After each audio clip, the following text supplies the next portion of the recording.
The conflict that erupted between the Sudanese armed forces and the Rapid Response Forces is entering its fourth week. The bitter battle between the two sides has led to 48 million people being trapped, with few escape routes. Food, water and medicine supplies are dwindling, and people are in an increasingly desperate state as the worsening humanitarian crisis shows no signs of letting up. The situation in Sudan reveals the international community's increasing inability to respond to humanitarian crises.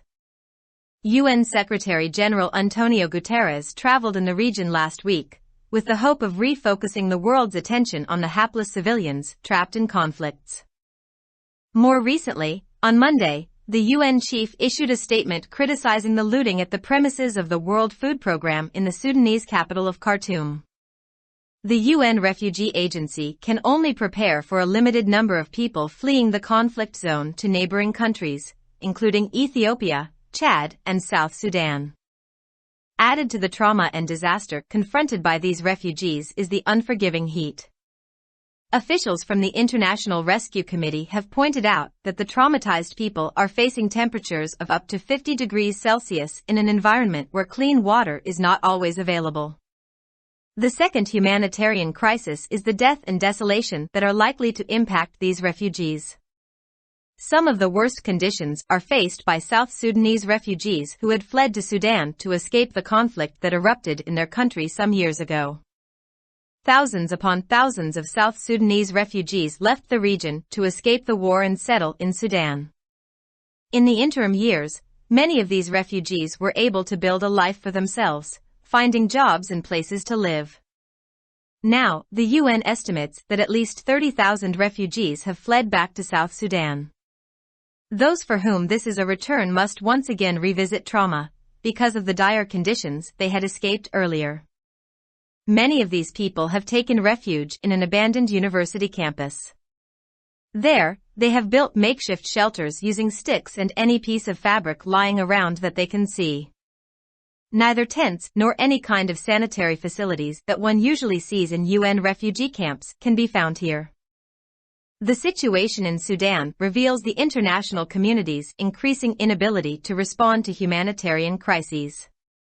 The pressure on resources that the refugees must share can be assessed when one computes the numbers. In South Sudan, already over 2M have been uprooted from their homes and 75% of the 11M population is in dire need of assistance. The current conflict in Sudan is between two military men who were overseeing the country's transition to civilian rule. Instead, the two have begun to battle each other over who will control the country's military resources. The successive conflicts faced by the region, both Sudan and South Sudan, mean that the infrastructure that is available to get humanitarian aid to those who are in need of it is very weak.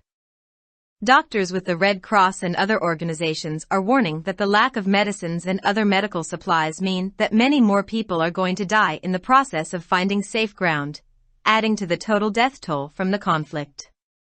Earlier this week, groups like Amnesty International issued an urgent alert asking members to take action on behalf of those suffering in Sudan and taking refuge in South Sudan.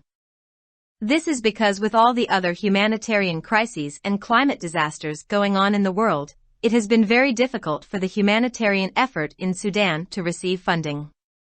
It is markedly different, for instance, from the conflict in Ukraine, where aid has and continues to pour in from the various EU countries and the United States. Few in the world, least of all in Africa, would be surprised at this situation because the racist politics of humanitarian aid are well known.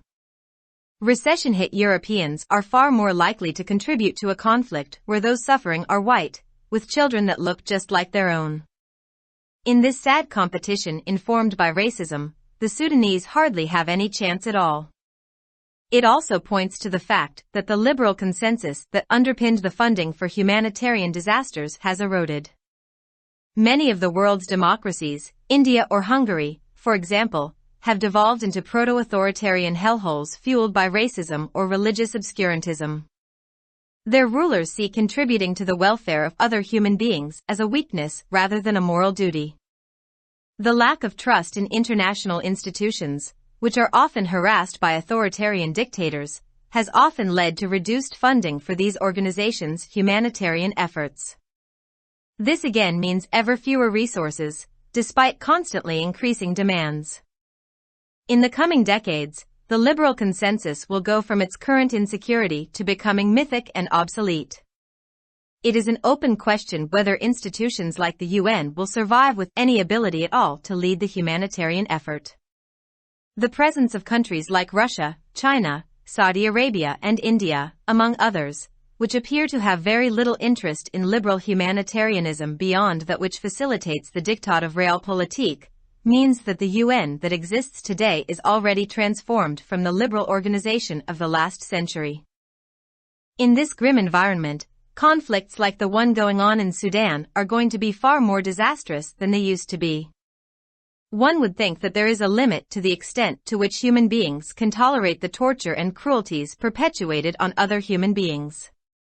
The sad truth is that there is no such limit, and, as successive decades are likely to show, human beings are far more likely to turn away from those who are in most need of assistance. The writer is an attorney teaching constitutional law and political philosophy. Published in Dawn, May 10, 2023. Subscribe our channel. Dawn Vocabulary. youtube.com/@dawnvocabulary.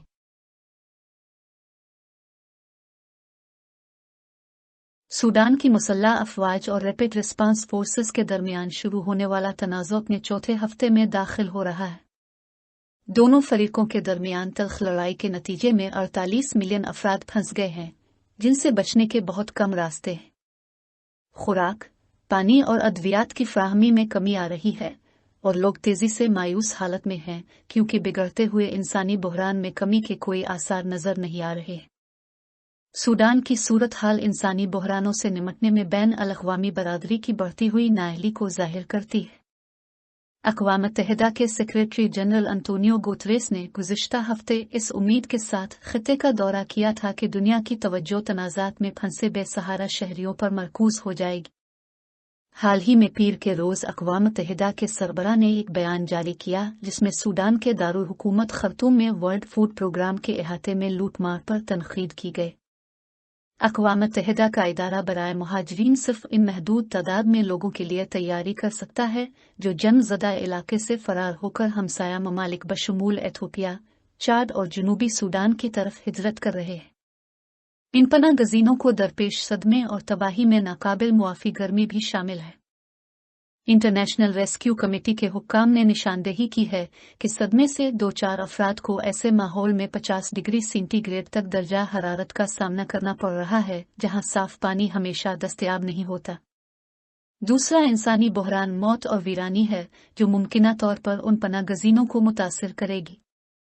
कुछ बदतरीन हालात का सामना जनूबी सूडानी पनाह गज़ीनों को करना पड़ रहा है जो कुछ साल कबल अपने मुल्क में शुरू होने वाले तनाज़ो से बचने के लिए सूडान भाग गए थे। हजारों जनूबी सूडानी पनाह गुज़ीन जंग से बचने और सूडान में आबाद होने के लिए खित्ता छोड़कर चले गए। अबूरी बरसों में इनमें से बहुत से पनाह गुज़ीन अपने लिए जिंदगी की तामीर करने, मुलाजमतों और रहने के लिए जगहें तलाश करने के काबिल थे। अब अक़वाम मुत्तहिदा का अंदाज़ा है कि कम अज़ कम 30,000 पनाह गुज़ीन वापस जनूबी सूडान चले गए हैं। जिन लोगों के लिए यह वापसी है, उन्हें एक बार फिर सदमे का सामना करना होगा क्योंकि वो पहले जिन संगीन हालात से बच गए थे। इनमें से बहुत से लोगों ने एक खाली यूनिवर्सिटी कैंपस में पनाह ले रखी है। वहां उन्होंने लाठियों और कपड़े के किसी भी टुकड़े का इस्तेमाल करते हुए आर्ज़ी पनाहगाहें बनाई हैं, जिसे वो देख सकते हैं। न तो खैमे और न ही किसी किस्म की हिफ़्ज़ान सेहत की सहूलियात जो आम तौर पर अक़वाम मुत्तहिदा के पनाह गुज़ीन कैंपों में देखी जाती हैं यहाँ पाई जाती है। सूडान की सूरत हाल इंसानी बहरानों से निमटने में बैन अल-अक़वामी बरादरी की बढ़ती हुई नाअहली को जाहिर करती है। पनाह गज़ीनों को जिन वसाइल का इश्तिराक करना चाहिए उन पर दबाव का अंदाज़ा इस वक्त लगाया जा सकता है जब कोई तादाद का हिसाब लगाता है। जनूबी सूडान में पहले ही 20 लाख से ज़ायद अफराद अपने घरों से बेघर हो चुके हैं और 1 करोड़ 10 लाख आबादी में से 75% को इमदाद की अशद ज़रूरत है। सूडान में मौजूदा तनाज़ा दो फौजी अहलकारों के दरमियान है जो मुल्क में सिविलियन हुक्मरानी की तरफ मुंतकली की निगरानी कर रहे थे। इसके बजाय दोनों ने एक दूसरे के खिलाफ लड़ाई शुरू कर दी है कि मुल्क के फौजी वसाइल को कौन कंट्रोल करेगा। सूडान और जनूबी सूडान दोनों को दरपेश मुसलसल तनाज़ात का मतलब यह है कि ज़रूरतमंदों को इंसानी इमदाद फराहम करने के लिए दस्तयाब बुनियादी ढांचा बहुत कमज़ोर है। रेड क्रॉस और दीगर तंजीमों से वाबस्ता डॉक्टर खबरदार कर रहे हैं कि अद्वियात और दीगर तिब्बी सामान की कमी का मतलब यह है कि महफूज जगह तलाश करने के अमल में मजीद बहुत से लोग मरने वाले हैं, जिससे लड़ाई में हलाक होने वालों की मजमूई तादाद में इजाफा हो रहा है। इस हफ्ते के अवाइल में एमनेस्टी इंटरनेशनल जैसे ग्रुपों ने एक फौरी अलर्ट जारी किया था, जिसमें अरकान से कहा गया था कि वो सूडान में मसाइब का शिकार और जनूबी सूडान में पनाह लेने वालों की जानिब से कार्रवाई करें। इसकी वजह यह है कि दुनिया में जारी दीगर तमाम इंसानी बहरानों और आबोहवा की आफात के साथ सूडान में इंसानी हमदर्दी की कोशिशों के लिए फंड्स हासिल करना बहुत मुश्किल रहा है। मिसाल के तौर पर ये यूक्रेन के तनाज़े से वाज़े तौर पर मुख्तलिफ है, जहां यूरोपीय यूनियन के मुख्तलिफ ममालिक और रियासत-ए मुत्तहिदा अमरीका से इमदाद रही है और जारी है।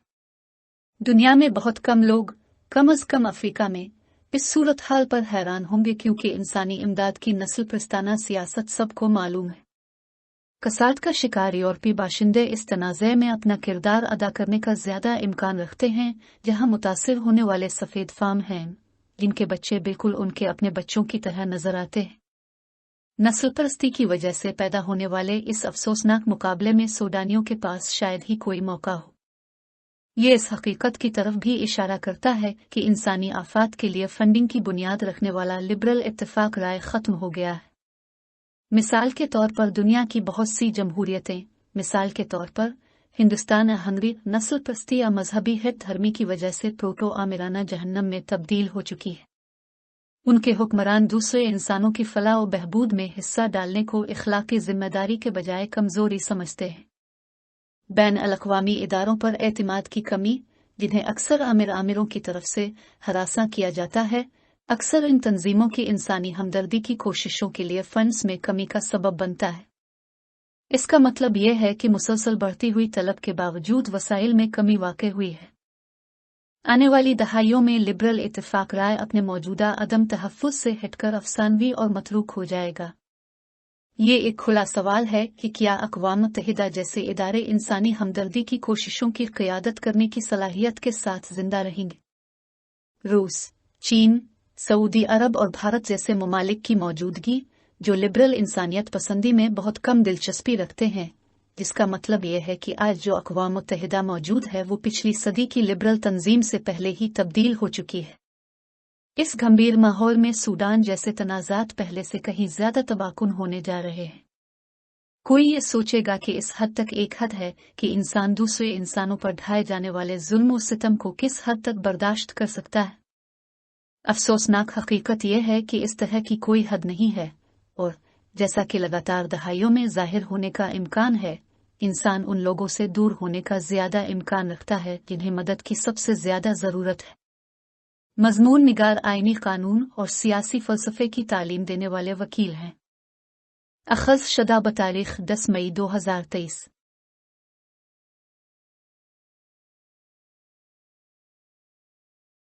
For more videos, subscribe our channel. Dawn Vocabulary. YouTube.com/@dawnvocabulary. Like, subscribe, share and comments.